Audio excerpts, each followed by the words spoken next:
Date for April 26th. My name is Lenore Lamb and I'm a Public Information Officer trainee with the Southern Area Red Team. We're so glad that you were able to make it this evening. Please be sure if you haven't, there's a sign-in sheet going around. We'd really appreciate it if you all could sign in. Also, we have a fire update and a map available. If you raise your hand and you want one of those, we'll have them delivered to your seat for you. Tonight we are going to go through a series of presenters that are here this evening to talk to you about the fire and our cooperating agencies talking about the community needs. We are going to be recording this session. We will post it onto Facebook after the meeting. We did not do Facebook Live this evening just due to the connectivity issues. But we will be ending this meeting promptly at 6:30. We have a couple of our folks that have to get off to another meeting, but the majority of us are going to stay here until all of your questions are answered. So please feel free to stay as long as you want. The majority of us will be here. We will take all the questions that don't get answered on the video. We'll compile those and we'll make sure that they're included in our update on Facebook. So with that, we are going to hold all questions until the end, and after all the speakers have gone, I will facilitate a Q&A. And there's two additional microphones here in the room for those that have questions. We do ask, because we're videoing, that if you do have a question that we get you in the microphone. We're happy to bring it to you if we need to, but we just want to make sure that the audio quality is there for those that are watching the video later and may have the same question as you. So with that, it's my pleasure to introduce Scott Streams, who is our incident meteorologist, and then each presenter will be getting up and introducing themselves and giving you their relevant information.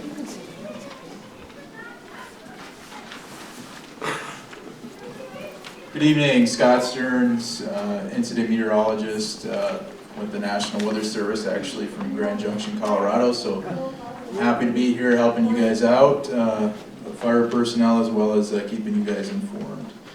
So just a quick, brief synopsis of what we're expecting in terms of weather conditions here over the next few days. The good news is today we had, actually overnight, really, we had some moisture move in the low levels down here where we can feel it in the atmosphere. And so that's increased overnight humidities, which is good for keeping fire behavior tame. The bad side of that, though, is that it's going to bring in some more potential for thunderstorms, it looks like, tomorrow. We could see some shower activity this evening, but I don't expect that that's going to bring any lightning activity yet. Tomorrow, that's a different story, though. We could be looking at 1, 2, maybe even 3 thunderstorms in the area that do put down some more lightning strikes. And unfortunately, we're not going to be seeing much precipitation out of those storms. So it looks like maybe a few hundredths of an inch if we're lucky, and still looking at potential for lightning with that activity, which I think you all know what that means. It's not particularly good news necessarily in terms of potential for new fires to start and such, but I'll let other folks talk about that who are more experts than I am in that realm. So as we go into Thursday, Friday time frame, we're looking at a little bit of an increase in winds, nothing too exciting on Thursday, but on Friday we're going to have a cold front drop in from the northwest, and so we're going to see winds changing direction. They'll start out of the southwest in the morning hours, and then around the noon time frame, they're going to switch to the west-northwest. And that activity, of course, will impact the fire. And the folks up here beside me have plans in place to take care of that, and they'll speak more about that. But again, kind of the big fire weather day does look like Friday at this point. There are additional disturbances coming through. It looks like on Sunday is the next one after that, which unfortunately could again bring some couple storms through the area. I don't have a really good feeling yet at this point how much precipitation we could potentially expect with any of that activity if it does come through. But conditions are dry on the ground, so I don't foresee any relief to this in the near future, from my perspective.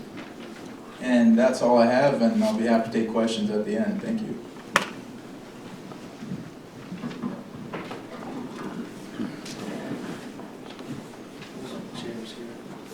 Good evening, everybody. Mike Ward, Fire Behavior Analyst with the Southern Area Red Team. The fuels out there, the forest floor and the live fuels are extremely dry right now. And that's kind of what's got us in the pickle we're in right now with the resistance to containment and the rates of spread, the way these fires have been starting and moving. Unfortunately, with that forecast, we can expect to continue to see a high probability of a new ignition if you have a spark out there in the woods. The probability of that starting a new fire is pretty high right now. And y'all know how dry it is out there, and the limited amount of precipitation you got over the winter. That's exacerbating the problems that we're having right now. Fortunately, the last few days, the line construction that we've been able to put in once we got some resources in has been effective in containing the parts of the fire we can get to right now. So that's good.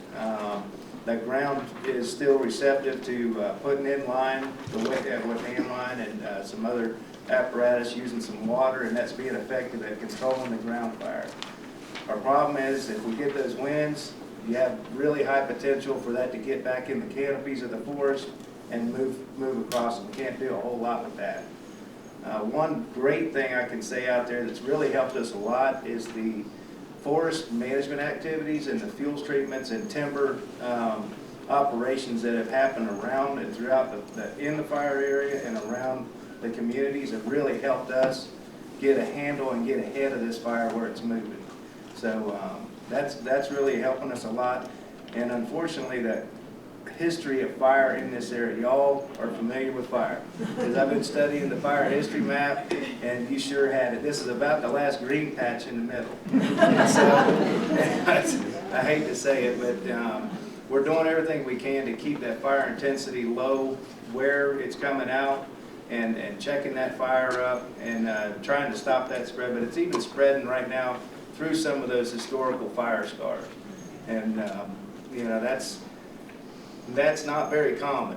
We use, a lot of times we hope those will help check it up, and it is some, but it is moving through some of those old fire scars and in the duff and the dead snags that are out there and everything. So it's going to take us quite a while to get the heat out of this thing, unfortunately, because everything is available out there. Everything from a 4-inch log to a 4-foot log to a 4-inch log, and so it's going to take us a while to get to it, but we're all getting after it. With the current fire behavior that we're looking at out there, it's about maybe 3 to 7 acres an hour uncontained. Like, so if we're depends on where it is on a slope and what kind of wind alignment it has with it, but we can get about 4 to 10 acres an hour of growth on this thing. A lot of real unhospitable terrain out there too, trying to get in there and get resources to it. So with that wind event that's coming Saturday though, you can triple that Friday. So just a heads up on that. If we're going to be out there trying to get as much line and hold this thing as best as possible. But that's any new starts with that wind event, with the conditions we have. You can be looking at 30 to 100 acres an hour rate to spread with those conditions. So not good news. Good, but I did have some that our line construction right now is being pretty effective and reduced, not much resistance to containment right now. So with that, I'll take questions, and nice meeting you all.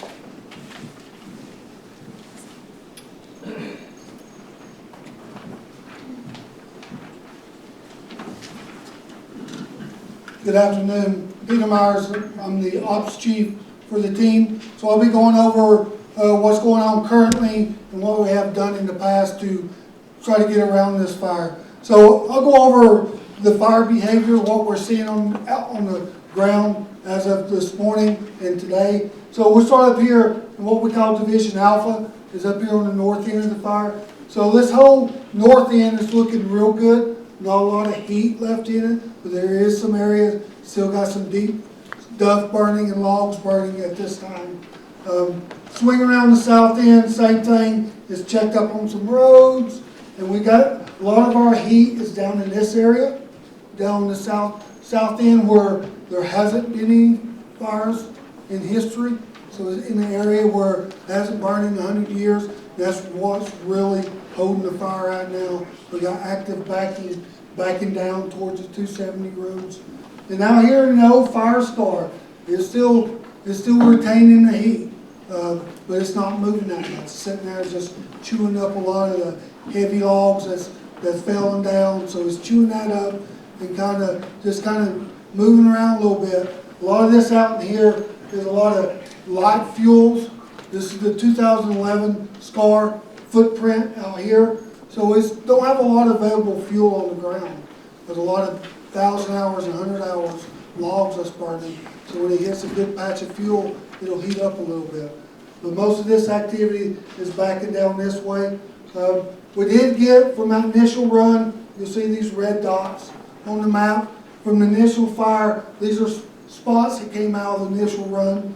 So these happened on a Friday. They're really not growing. They spotted over in that old fire footprint. So they're just kind of sitting there and not a lot of activity on now.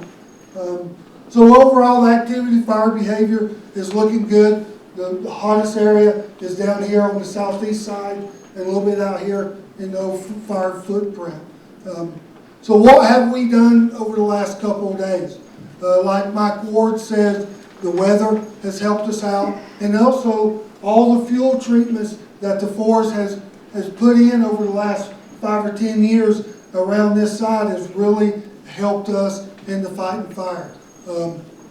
What it has done is reduce the fuels on the ground, open up the canopy. So the fuel loading is very light in these mechanical fuel areas compared to what it is with no fire in it. So this has really helped us out. So as of right now, we have got direct hand line from the old fire scar up here all the way down and tied back in to the 10 road. As right now, it took us about 2 or 3 days to get that in. But along this line, we got it in, now we got to go back and mop it up, patrol it, and everything. We just finished up our last little section today. Now we got to go back and do the hard work. The easy work done, getting line around. Then we got to make sure it stays where it's at right there by good mop up, patrolling, extinguishing anything, any hot areas that we have along the line that could jump out in the future. You heard the weather forecast, hot and drier, windier. So we really got to patrol this area and take our time and make sure it's good and secure. Down here on the southwest corner, right now we're doing a tactical firing operation. So what does that mean? We're going in here and we got some hand line cut across this corner. We're going in there and firing that, allowing that to back down to our lines. We're going to go ahead and get this corner buttoned up, we're hoping tonight. So that will secure the southwest corner of this fire and everything. And we'll just march it on down and tie it into the black here. So we're going to be looking good on the southwest corner of the fire. All of our activity, our heavy activity, is going on down here where this active fire is still backing down. So we're going into the 270 Charlie Foxtrot Road right now with some hand crews and dozers, open up existing roads. And we're trying to tie in the road system in till we get all the way around here to the old fire scar. So we're trying to get around the active fire right now, trying to go as close as we can using old road systems. And every once in a while, if we got to tie in a road system, we'll do it with a hand line or with a dozer that we have out there. We have our local reeds on site with us to make sure we're putting the lines in the proper area that we can put. So we're going as direct as we can and going aggressive at this while this weather lasts. Because we know coming up in a couple of days, the wind's going to turn on us to the northwest. So we really want to get this pinched off in the next couple of days. Now on out here in the old fire scar, there's a lot of risk with that. When that fire came through in 2011, it pretty much killed all the trees. So there's really no overstory left. So all them trees turned into snags. And there's a lot still standing. There's a lot of them on the ground. So we're looking at this. It's more of a risk to put people in there because there's a snag problem. We don't want to get nobody hurt. So what we're doing, we're using our aviation resources. We got 3 Type 1 helicopters that will come in here. We got an air attack, a fixed wing airplane that flies. When they see something pop up, they're calling in our helicopters and we're putting water on it and keeping it cut down. The fuel loading out here is sparse. There's not a lot of fuel on the ground, but there is grass. And usually grass is a fine fuel, and when the wind gets up, it can take off. So we're really looking at this with aviation, getting in there and knocking it down. We did use some air tankers in here. We got this wind event coming in. So what we looked at, this out here got some heat in it. So we decided today that we come in here and box this in with retardant before this wind event. So we're thinking this retardant, how we got it boxed in, the fire will hold its course right there through this wind event. And that's what we're shooting for and everything. These spots up in here, not a lot of activity on these. We're keeping our helicopters working them. If something comes up, we have an engine up here looking out, making sure they stay put and everything. We do have a structure guy group that's going out assessing structures. These up in here and even going out to the east. Just getting an assessment on what we got, what structures, how many, what do we need to do around them and everything. And just getting a good assessment on what we're going. Also, we're looking at trying to plumb some of this up in here for future use in case our lines don't hold. We'll have some kind of plumbing around this community. In case we got to turn it on, we can turn it on and start wetting the edges around the community. So with our structure group, that's what we're going to be looking at. See where we need to go, set up sprinklers, start protecting houses, stuff like that and everything. Other than that, thank you.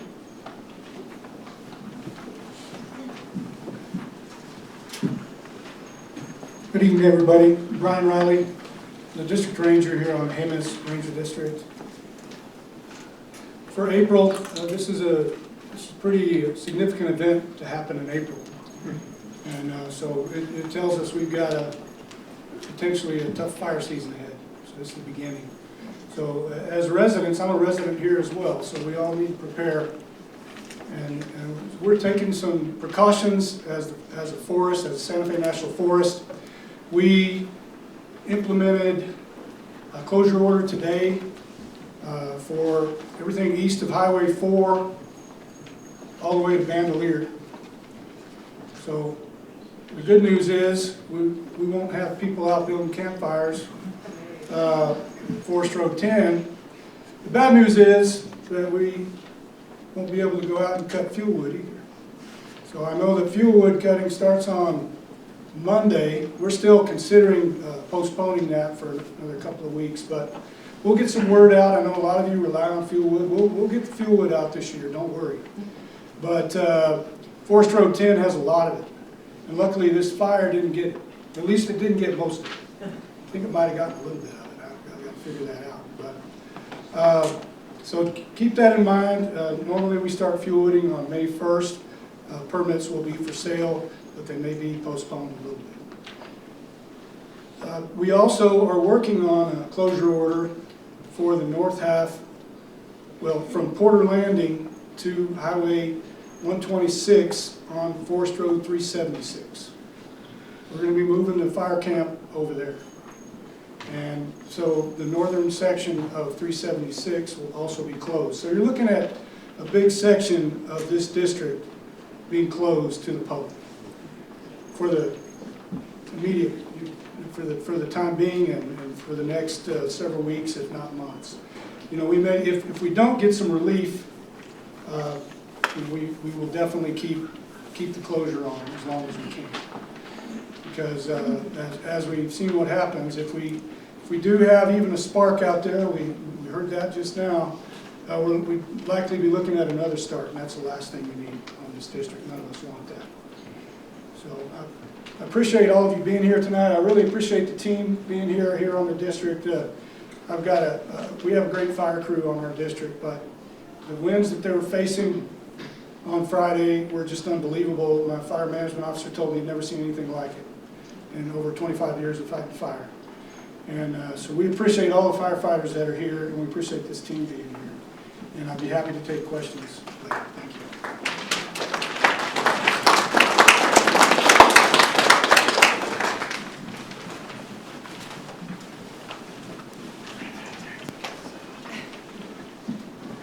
Good evening. My name is Teresa Greeno. I'm the emergency manager for Sandoval County. I just wanted to share some information with you guys on how to get updated information on the evacuations. So we put on our Sandoval County website a link at the top of it for fire information. On the top of that page is going to be updates for all of you on evacuation status. What we're talking with the team about, if there are any changes, anything along those lines, you can go to that site and see where we're at right now with the discussions on the evacuations. When we are able to let you guys return to your homes, we will be pushing that out as quickly as possible through first our reverse 911 system, which is what we utilized to have you guys evacuate, and also through all of the media outlets as well as the website. So we're constantly looking at and evaluating the situation. We understand, like, we want you to be able to go back to your homes safely. So we're working with the team closely. We're thankful to have them here, working hard to be able to get you guys back into your homes. Thank you all for being here tonight. My name is Eric Masterson. I'm the Fire Chief for Sandoval County Fire and Rescue. Before I make any additional introductions, I just want to say that we understand the community has a lot of questions, and hopefully we can get some answers to you this evening with some of the stuff that's already been talked about by the team, plus the incident commander here coming up. Sandoval County is committed to supporting you in anything that we can do moving forward to work through the situation that you are all in and the community around you is in as well. On behalf of myself, my team, Chief Lee Taylor and his district has done a great job since Friday. Our wildland chief is here this evening, and the partners we have in our wildland team trying to help mitigate this fire with the Forest Service before we can get the team in here. Our county manager, our deputy county manager is here this evening, and our commission actually had an emergency meeting yesterday to get an update of what's going on and offer their support. So we are here, we're committed to helping you in any way we possibly can. We appreciate your patience as we work through this. I also want to say thank you to the Baptist Church for opening their doors for this process. If there's something that I can do or my team can do, please let us know. But to just offer some additional words, Commissioner Highquality is joining us this evening. Good evening. First of all, I want to thank all the firefighters and the first responders that have responded to this tragic event that we are facing and continue to face almost on a yearly basis or every other year basis.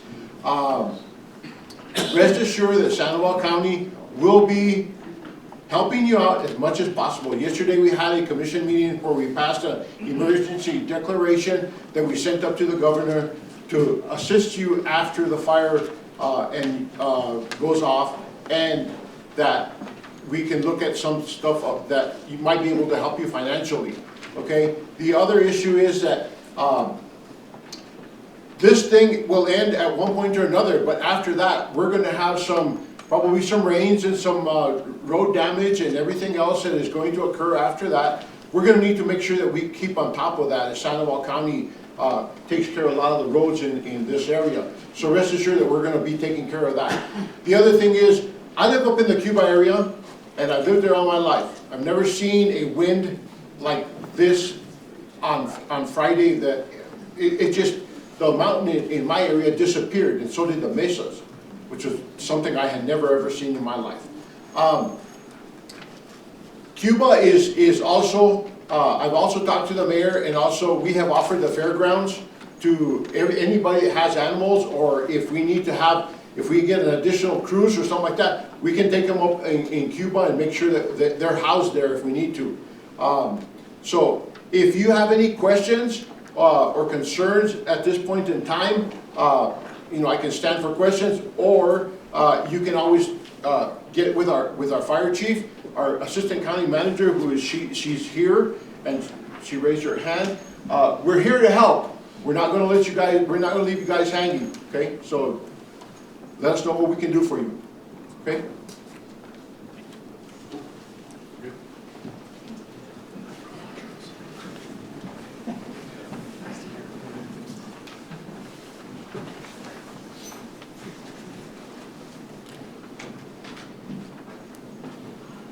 Good afternoon, everyone. My name is Jorge Silva Bañuelos. I'm the superintendent at Valles Caldera National Preserve. On Friday, with the winds that we've been talking about, there was definitely a lot of risk that the fire was going to move north into the preserve, into some heavy fuel areas. We're grateful that didn't happen. We're watching this very closely. But really right now, what we're trying to do at the Park Service is support the incident management team as much as we can, providing space for the Incident Command Center and other things like that. But more broadly, I just want to make sure everybody knows we're all in this together. The Park Service, the Forest Service in this area have been partnered up for a very long time now with our Southwest Jemez Collaborative Forest Landscape Restoration Program. I'm really pleased to see that where we have done fuel treatments throughout the forest, we are seeing the positive results where that fire behavior drops down to the ground. That's exactly what we're trying to see and why we're doing all this work. I think probably over $50 million has been put into this effort over the last decade or so. We're going to continue to work on this so that when these fires do occur, that we can at least try to moderate their behavior absent these kind of crazy wind events that occur. But want to just represent here that we're supporting you all. If there's anything we can do from the National Park Service side, please let us know. But otherwise, we'll continue to do this work for the long term to try to reduce this fire behavior. Thank you.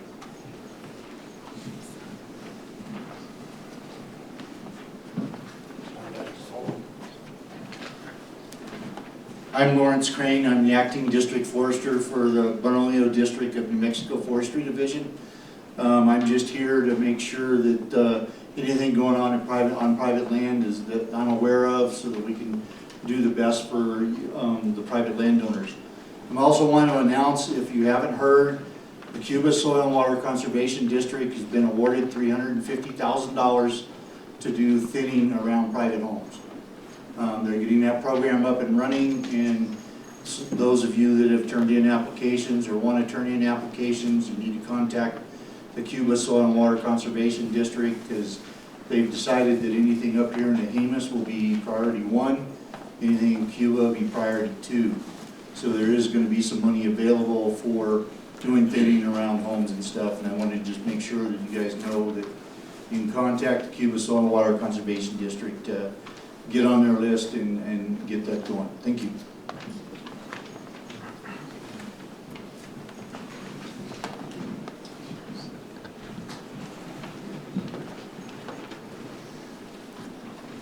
Good evening, everyone. Steve Parrish. I'm the Incident Commander of the Southern Area Red Team. Just to tell you a little bit about who we are and where we come from. If you look at the southeast, 13 states from Florida up to Virginia, all the way across Kentucky, Arkansas, Oklahoma, south to Texas. That's where our primary home base is from. We have team members from all over the country, California, Colorado. I couldn't even name them. I think we make up about 19 different states around the country. So we come together in a collaborative effort to help manage these fires. And unfortunately, each year it seems that we stand in front of groups of folks like yourself more and more in these conditions and talk about community and public meetings, and we hear the same questions and concerns. And whether it's with the forest leadership or the communities that we're here representing our agencies, our home units, and our own families. And we understand that this just was a significant emotional event that you just had with the wind. Being displaced, we want you back in your homes as soon as we can, and with the progress that we're hearing that we've made over the last couple of days, and we can get past this next wind event, get some certainty that the threat has been severely reduced around that community, then we can let you back in. So that's one of our management action points is, one, getting the line in around the community, two, see what the wind brings here in the next day or two, and then we'll make a quick, very strategic and methodical decision with the forest leadership on when to repopulate the communities. I want you back in there just as soon as you can, but we got to make sure you're safe. The last thing I want to do is lift that and then everybody go back in, something happen, and then we have some fatalities, and I don't want to lay down at night with that. So thank you for your patience. Thank you for your grace with that. We know that it's tough times for you. We're very empathetic with that. We know that. Something I preach to the team anywhere we go, and we tell folks, this is your zip code. We fully understand that. We will respect it. We'll treat it like our own. But we know that ours is going to change in about 14 days when we leave. The decisions that we make while we're here will impact your lives forever. So we're very mindful of that. We're very aware of it. And that's how we will continue to manage the incident with that thought in mind. So thank you all for coming out tonight. It's our job to feed you the information as well as put out the fire. So we hope we're doing that. If you're not getting what you need out of us, we've got names, contact lists. We want to make sure you're getting everything that you need from us. So thank you for that. And I know some folks have got to leave here in a few minutes after the hour's up, but I'll stick around. I'll be willing to visit with any of you. So thank you all so much. Thanks, Lenore. Okay, thank you everybody for the updates. So now we have almost about half an hour for some Q&A. So if you have questions, I'm just going to ask that you raise your hand. If you need us to bring a microphone to you, we can do that. Otherwise, we have those two microphones right there as well as this one here. So feel free to raise your hand and come on up if you have a question. Do we have questions?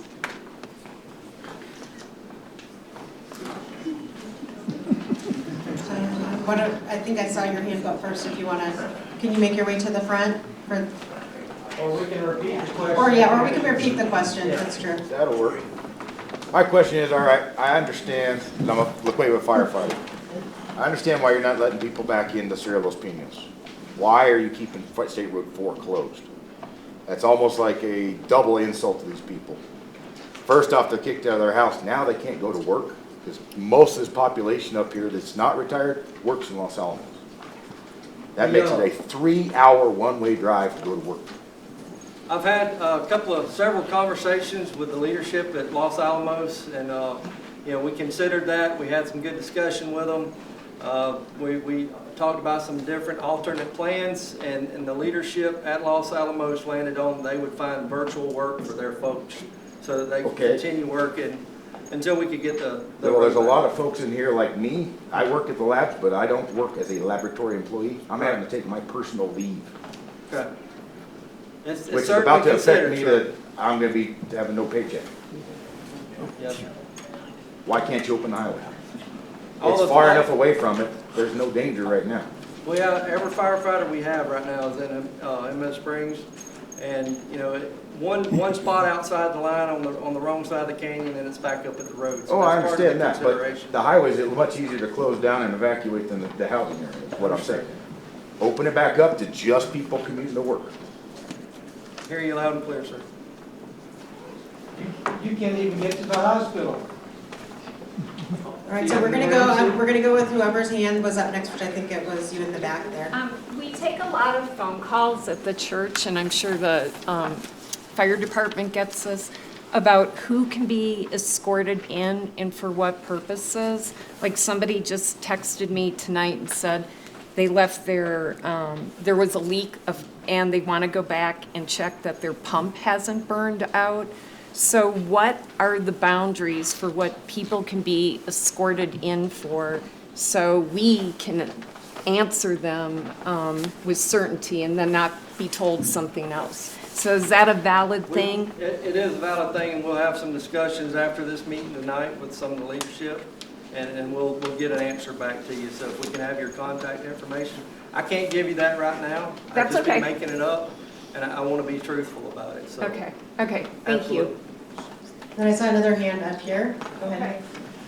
To add a little bit more to what Martin was saying, with the workers. There's also teachers that live over here that have to go to school, lots of other business workers over there.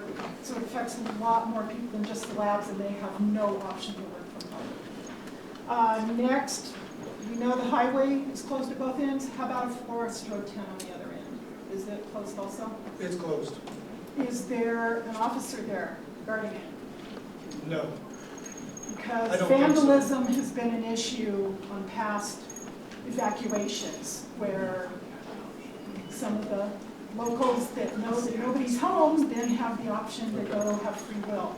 So that is a concern. People would like to see some protection put up there. Okay. And can everyone Thank you hear for that. okay in the back? Okay, and I believe there was another question up here. Yes, I was wondering what the chances are of getting to that little white spot. I don't know the map. The little white spot. That's private. This one? No. That's mine. Right there? Right there. I have a cabin in there that I'm worried about, and I also have a backhoe and a little dozer in that area. We'll get with you. We'll get with you. I've been wanting to talk to you today.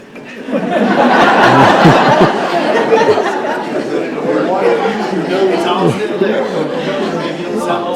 Okay, we're gonna go to our next question.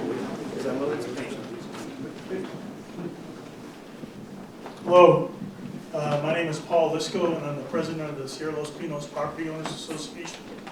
And we've been working closely with some of the folks, both with the U.S. Forest Service and Sandoval County, to prepare our community for incidents just like this.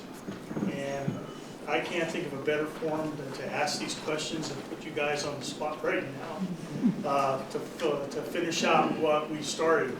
So this one goes to Ryan Riley. He was very instrumental in allowing us to have an alternate evacuation route out of Sierra Los Pinos by using an old Forest Road 4 AM. A lot of that was cleared out, but we still have issues on both ends of that road as it ties back into Forest Road, or excuse me, into Highway 4. And the most significant thing that has to be done is that turn off a high road onto 4 AM is so sharp and so steep that even if you're driving a regular vehicle, it's going to be at least a 3-point turn to try and get through that gate. So something needs to be done to correct that, because if you're trying to get a fire apparatus in there, forget it. It's not going to happen. So if you would address that, and then I'll ask my next question. Yeah, thanks, Paul. Yeah, we did do that last year. We sent a blade up there and we reopened a road that had been closed for quite a few years. So there is a road that's had some work done on it. It's passable by a high clearance vehicle, ideally 4-wheel drive. This year, we're coming in again, and I've talked to Paul about this. Our road crew is scheduled to be here in May, and that's one of the first areas on our list to go in and clean it up a bit more. The water bars that were left there are a little bit big. They need to be knocked down, so we're going to knock those down. It's never going to be for a sedan. It's not that kind of escape route, but I think most of you that live in Sierra Los Pinos probably have at least one 4-wheel drive vehicle. And if you do need to escape rapidly, you'll be able to get out on that road with a 4-wheel drive vehicle or a high clearance vehicle. So that's coming. And as for the turnoff there, we need to work together on that. We need to figure out how to do it, because on high road, that's on private, and it turns onto Forest Service land, and so it's going to affect both of us, how we cut sort of a new section of the road. And they're prepared to do that this year as well. We just need to make sure that the private, whoever owns that privately, I don't know if it's the neighborhood or what, but then we should be able to take care of that this year. Okay, so there is an escape route there now. I wish some of the other communities had escape routes, but at least we have one there. So speaking of getting that turn fixed, Lawrence, I'm going to throw this to you. With the Good Neighbor Authority that's available, can State Forestry put up any funds that can actually help assist with that, correcting that turn? Negative. The Good Neighbor Fund is mainly for doing thinnings and stuff, and when the state gives money to help do the Good Neighbor Authority, it has to be towards thinning. Okay. I guess we'll have to look at finding somewhere else. Find 2 trees to cut down, Paul. It's more than that. I can help get the trees out of the way, but as far as putting a dozer on the ground, that's We'll not have what the the funding is machinery used involved. for. Okay, all right, great, thank you. All right, and this next question is going to be for Chief Masterson. You know what this is about? You want me to answer it before you even ask? No. Go ahead and ask the question so that people know what's going on. One of the things that we did, that we've been working on, is to try and get 2 25,000-gallon tanks that are dedicated specifically for fire suppression. Intel Corporation has offered to give those tanks away to Sierra Los Pinos Property Owners Association to actually set it up at Fire Station 2, which is up there. But it's been kind of a process to get it there. My understanding was that Sandoval County Public Works went out to look at it to transport the tanks up there, and there was an issue about how long the tanks were or how big they were in terms of getting them up there. I know that I spoke with or emailed the colonel that's in charge of the National Guard, and he had indicated to me that if they get a mission assigned to them, that they may be able to bring those tanks up there. So what's the status on that? Because if we had those tanks there now, that would be really beneficial, I think, to the fire operation. Sure. So we had the opportunity, Chief Taylor, myself, and Sandoval County Public Works actually went to Intel, and we have 2 tanks, and I'm going to paint your name on them, Paul. So they are coming. It is a matter of transport at this moment in time. There's a crane at Intel that they're offering to let us use to get it on a truck. We just need to find the right truck. So whether that's through the National Guard, Public Works truck was not going to be able to haul those, or whether we have to get another company to come up and transport those. And then we have to find another crane company to actually get them off the truck. And then it's a matter of where are we going to put them at the station. You know, we need a padding down, we need the infrastructure in place as well. So it is a multi-step process. And as much as I'd love to say I wish they were here before this fire, which I do, I wish they were here, it is a process, but I assure you we are working on it, and we will continue moving forward, and I will reach out to the colonel myself. I want to thank you for that. And I really don't need my name painted on the side of the tank. I've often thought that a good memorial would be to maybe at the Fire Operations Center install a urinal with my face in it. Thank you. All right, do we have other questions?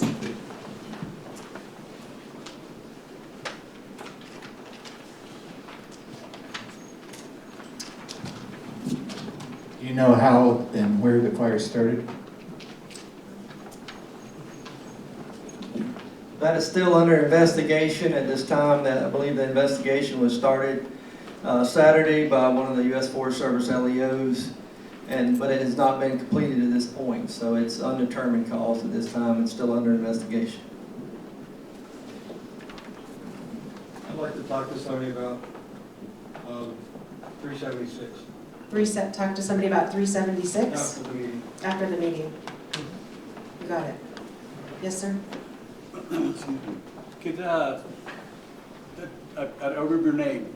Peter? Could Peter elaborate on how close that fire is to structures in Sierra Los Pinos? I was at my house today, they escorted me in, and my house is one of the closer ones on Los Griegos. And I can see smoke through the trees up there. I'm just curious, what kind of distance are we talking about? It just depends on where you're at. If your house is up in this corner of the community, you're real close. Probably 100 yards, if not closer in some areas. But like I said, since we went direct, we could get on the edge, we kept it farther away. But yeah, you got close to this corner in here, pretty close in there. So another question that plays into that, I'm happy to let you guys come onto my property, do whatever you need to do. I don't know how that works. I mean, right now you're still on Forest Service property, but it's creeping into SLP. and with this wind event coming, it just might. What particular, when you say a fire line, what is that? Is that a swath of dirt that you pulled back 20 feet across, or what do you mean by that? Yeah, it just depends. A lot of our hang lines will make it wide, at least 3 to 4 foot wide, but it depends on how much fuel's on the ground. If we got high breath, we might make it 8 foot wide.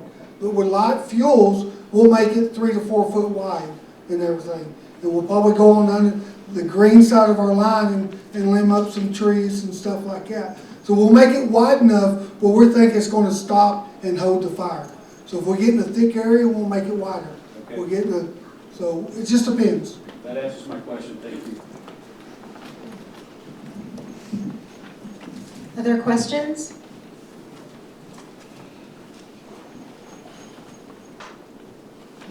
I assume we're out for many more days. Evacuation question? So the management action point that I described would be, first we want to get that fire line in on that western side, which, listening to Pete, they're almost done. Still got that little bit on the southwest corner. We need that complete. We need just a little bit of time to make sure it's secure, and then get past this next wind event. So as soon as that happens, so we're talking probably Saturday is when the wind event's over. We'll get everybody in the room, evaluate where the fire's at. If it did not move, then we'll be making a decision at that point to open the road, allow folks to repopulate. I'm not saying that we're going to do it Saturday. I'm saying that is when we will assess. Saturday, Sunday at the earliest to make a decision Sat- about where we are. That's right. Saturday, the wind should be past us. We should have some good information. We'll need to get an aircraft, get satellite photos, that kind of thing, of where the fire's at, if it moved. And then if there's no other starts affecting the area, we still have to manage initial attack within our temporary flight restriction, which is a big ring around this fire. So we're also delegated responsibility for that. So as long as there's nothing else, then those are the decisions we'll be discussing Saturday on those at that point. I think we had another question over here. Yes, sir? Mine's for the thinning operations. Normally the way that process works was you put in your application, and in the spring and then that fall, your property was thin. In trying to help out getting a lot more property done, I'm not sure if it was Casey or someone else, but they requested for a lot more funding. In doing so, that has changed the process and has delayed. So when I put my application in last spring, my property should have been, with the regular process, would have been thinned this last fall. We're in spring and in fire season, and it still has not been thinned, and we haven't seen anybody come out to assess properties yet. Yes, sir, you're correct. It took a little while to make sure. What we did is she only applied for $270,000. In that process, we had the ability to give her a full $350,000. So that slowed that down a little bit to give her the extra money. She also, the program has not been up and running up here in a while. So we wanted to make sure that the lessons learned on other projects in other areas, that we took care of all the little issues that we've had in the past, to make sure that we had enough contractors, to make sure the pricing was right, and those things. And I've been in contact with their forest assessor. His name's Terrell Treat. He used to work for State Forestry. He's very good at what he does, and we're in the process of finalizing the practice plan right now. She does have contractors lined up. Unfortunately, we only have 3 right now, and they're all out of Albuquerque. And that process should be starting here real quick. But we wanted to make sure that the practice plan met all the needs up here, because there's a lot of difference between thinning here in the Jemez versus thinning over in Cueva. So we had to make sure the pricing structure was set up in a way to take care of that. Does that answer your question? A lot of that I knew, but Okay. any idea when it's gonna start? The next 2 weeks. He'll start making assessments in the next 2 weeks. Great, thank you. You're welcome. We have another question over here. I have a follow-up to this gentleman. I used the grant money about 3 years ago. Yes, ma'am, I remember doing your inspection. And the problem is, I back up to the National Forest, Los Cuevas. And the problem is that there's not enough money in the thing, the terrain is so steep that it was costing too much money to get them to take the wood to turn it up and get rid of it. And it's all on the ground now. Yes, it's all on the ground, and if it's in bowls and stuff like that, you know, we're looking at what can burn very quickly, which is the limbs and that type stuff. That's one of the reasons why this has taken a little bit longer, so we can address that back and have a way to be able to haul that wood off. That was not possible in the last grant. I believe yours was through the NRCS, correct? Through Jedgewick? a private club. It was like Diamond. Okay. I don't know. But that's one of the issues that I brought up when we started doing the process, is how do we get this wood off the ground if the landowner's not going to use it? And that was part of the pricing structure we were looking into. Okay? So do you think it's worth doing another thinning? Yes? Okay. And I can get your neighbors to do it, because the more that we can do to get away from the shotgun approach where one landowner's doing it here and one landowner's doing it here, we get 4 or 5 people to do it together. Mr. Minion was able to set some stuff up like that on his place around there. The more people we can do it together, the better it is.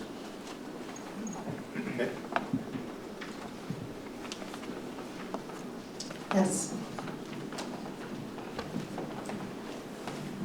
Hey, Lawrence, this is for you. Thanks, Paul. You bet. Chris Romo was FMO there on the district, and he left and went to Angel Fire. And he was in the process of that goat fire triage assessment that he was actually working in Cerro Los Pinos to get that data put together. If you're not familiar with what this is that the fire management officer there was entering information into a database to see how well each property was fire-wise, home hardened, and etc. So that if there was a catastrophic wildfire that came through Cerro Los Pinos, fire management team could look at the data and go, oh, this guy has done everything he can do to protect his property, whereas this guy has done very little. So if we have to dedicate resources, we're going to go with this guy who's done everything he can to protect his property, as opposed to this guy who's done nothing, right? So I know that Chris was working on that through that system of collector, and now that he's gone, my question is, what happens to the program? What's going to be the result? As far as state forestry goes, the announcement is out for a new FMO position. It closes Friday. So we'll go through the hiring process and stuff like that, and that's high priority for the district to get finished.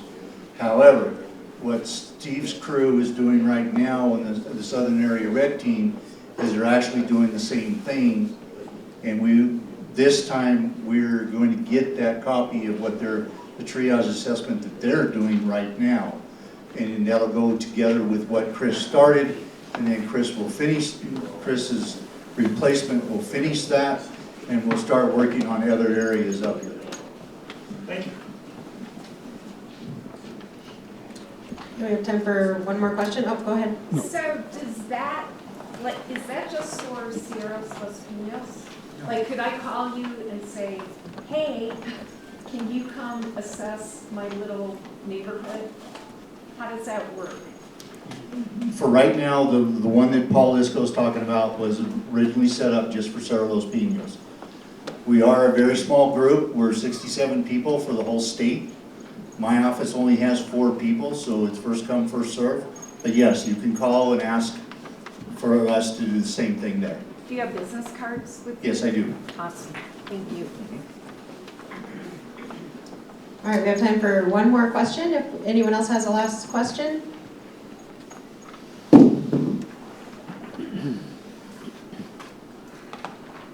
I have one. Sure. There's been reported no structures burned. Is that only considering Sierra de los Pinos, or does it include the properties south of Sierra de los Pinos that are currently in the burn area? So the data and information that we have, which came through some local assessments, is there has been 3 livable structures that were burned, and then a number of outbuildings. I can't tell you locations. Some of the county emergency management folks may be able to tell you. We have a little bit of documentation on it, but that's handled by the locals. But we are reporting 3 structures lost. Thank you.